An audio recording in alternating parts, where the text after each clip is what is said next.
अस्सलाम वालेकुम।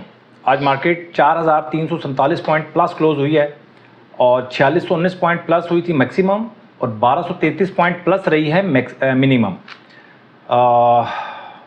तो अगर हम थोड़ी समरी देख लेते हैं सेक्टर्स, कमर्शियल बैंक्स की वजह से आज मार्केट ज़्यादा प्लस रही है। Cement sector, oil and gas, उसके बाद टेक्नोलॉजी सेक्टर, उसके बाद फर्टिलाइजर सेक्टर। कंपनीज की बात करें तो मीज़ान बैंक सबसे पहले नंबर पे, Fauji fertilizer, system, lucky cement, Hub power. ये थी जी हमारी मार्केट की समरी। सीधे चलते हैं मार्केट रिपोर्ट की तरफ। और रिपोर्ट पे जाने से पहले जैसे आपने थंबनेल में देखा, मैंने कहा आपको कि ओवर कॉन्फिडेंस नहीं होना। मार्केट बहुत ज़्यादा प्लस में चली जाए, मार्केट बहुत ज़्यादा माइनस में चली जाए, आपने ना परेशान होना है, ना आपने ओवर कॉन्फिडेंस होना है, ना आपने परेशान होना है। ठीक है, आपने क्या करना है, आपने सिर्फ अपनी स्ट्रेटजी को फॉलो करना है। मैं बार बार, कल भी मैंने आपको कहा, उससे पहले भी मैं आपको कहता रहा हूँ कि अपनी बाइंग करें। आपके हिसाब से जो पॉइंट बनता है, पॉइंट क्या बनता है, अगर आपने बाइंग ऊपर की हुई है, उसका 20% नीचे अगर कोई स्टॉक आ गया है, अच्छा स्टॉक, अच्छे स्टॉक्स की तरफ मूव होना ज़रूरी है, शफल करना ज़रूरी है।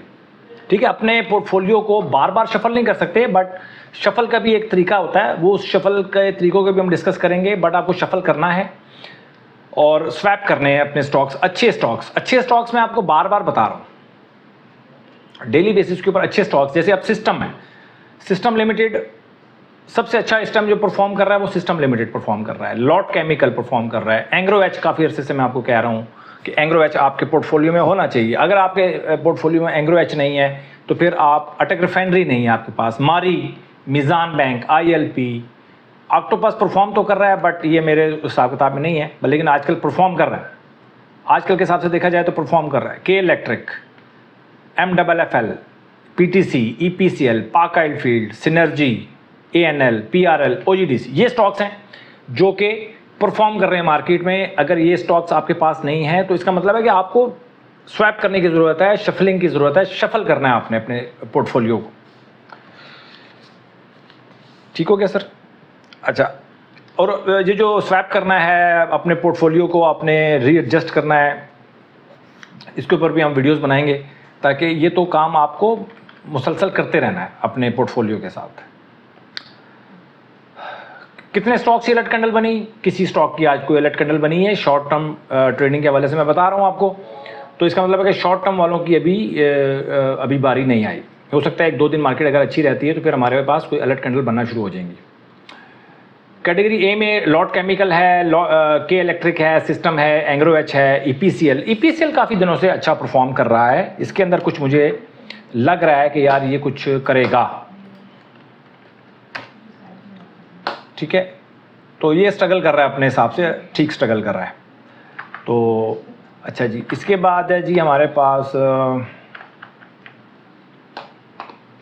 कैटेगरी बी में बहुत सारे स्टॉक्स हैं। ठीक है, सी के अंदर बहुत सारे, बी के अंदर स्टॉक्स हैं हमारे पास 37 और सी के अंदर स्टॉक्स हैं हमारे पास 35। तो 70 स्टॉक्स बी और सी में फंसे हुए हैं और DOD माइनस में काफ़ी कम स्टॉक्स रह गए हैं। अगर आपका स्टॉक जो है वो DOD माइनस में है तो इसका मतलब है आपको सोचने की ज़रूरत है कि यार ये DOD माइनस में, आपके जो पोर्टफोलियो है वो DOD माइनस में है, तो आपको सोचने की ज़रूरत है कि आपको अपने स्टॉक को अपने पोर्टफोलियो को रीशफल करने की ज़रूरत है। ठीक है जी, आज के लिए सिर्फ इतना ही है जी। और बार बार मैं आपको कह रहा हूँ, अगर आपने अपनी पोजीशन को सेल किया हुआ है तब भी आपने अपनी एक इनिशियल बाइंग करनी है, करके चले जाएं। आपको मैं एक बात बता देता हूँ, एक इन्वेस्टर है, फ़र्ज़ कर लें, उसने अगर एक स्टॉक लिया है 500 रुपये का और आपने लिया है 250 रुपये का, मेरी बात समझ रहे हैं? एक इन्वेस्टर ने एक स्टॉक लिया 500 रुपये का, आपने लिया 250 रुपये का, मतलब ए ने लिया, आपको ना मैं बीच में लेके आता नहीं तो आप बुरा मना जाएंगे। एक इन्वेस्टर ए है, उसने स्टॉक लिया 500 रुपये का, एक इन्वेस्टर बी है, उसने स्टॉक लिया 250 रुपये का। तो इसका मतलब ये है कि इन्वेस्टर ए की बाइंग अच्छी हुई है, इन्वेस्टर बी की बाइंग अच्छी नहीं हुई। सिंपल सी बात है कि इन्वेस्टर ए ने 500 रुपये का कोई स्टॉक लिया और इन्वेस्टर बी ने 250 रुपये का स्टॉक लिया, लेकिन ये ज़रूरी नहीं है। अच्छा, मैटर क्या करती है चीज़? क्या चीज़ मैटर करती है? मैटर करती है प्रॉफिट दोनों ने कितना उठाया। मेरी बात समझ रहे हैं? मैटर ये करता है भाई, बाइंग तो कर ली एक बंदे ने 250 रुपये, बड़ी अच्छी बाइंग कर ली, और एक ने बुरी बाइंग कर ली, इससे ठीक है फ़र्क पड़ता है, बट इतना नहीं फ़र्क पड़ता। फ़र्क पड़ता है कि दोनों ने प्रॉफिट कितना बनाया। हो सकता है कि जो जिसने 250 रुपये का स्टॉक लिया है वो 260 रुपये का, 270 रुपये का, हद मारी 300 रुपये का बेच दे। लेकिन हो सकता है कि 500 रुपये का जिसने स्टॉक लिया है वो हो सकता है उसको 1000 में सेल करे, या 800 में सेल करे, या 1500 में सेल करे। बात को समझें, बाइंग ठीक है मैटर करती है, बट इतना ज़्यादा जो मैटर करती है, जो आपके अकाउंट में जो पैसे आते हैं वो आपके प्रॉफिट से आते हैं कि आपने कितने % प्रॉफिट उठाया। आपका पोर्टफोलियो इस लिहाज से कि आपने कितना सस्ता माल ख़रीदा है, ठीक है, ये एक हद तक मैटर करता है, बट कितने % आप प्रॉफिट में बेच रहे हैं चीज़, असल चीज़ ये मैटर करती है। इस बात को सोचने की ज़रूरत है। मैं आपको एक मिसाल दे देता हूँ, मारी की मिसाल दे देता हूँ। मारी चल रहा है जी, फ़र्ज़ कर लें आजकल 642 का, इसका लो लगा था 544। अगर आप 544 के रेट को देखते रहेंगे ना, और मतलब और अपने आप को कोसते रहेंगे कि यार मैंने 544 या 550 का मैंने नहीं लिया, अब मैं 642 का क्यों लूँ, स्टॉक मार्केट फिर आपके लिए नहीं बनी। ये जिन लो शो लगते हैं ना, इनको भूलना पड़ता है भाई। हमने करंट सिनेरियो के हिसाब से बाइंग करनी होती है, और हमें जो बाइंग करनी है, जो भी जिस रेट पे भी आप बाइंग करते हैं, सेल कितने पे करते हैं, असल मैटर वो करता है। 550 किसी ने हो सकता है किसी ने 550 का लिया हो, उसने 560 रुपये का, 565 रुपये का हो सकता है बेच दिया हो, 555 का बेच दिया हो, 570 का बेच दिया हो।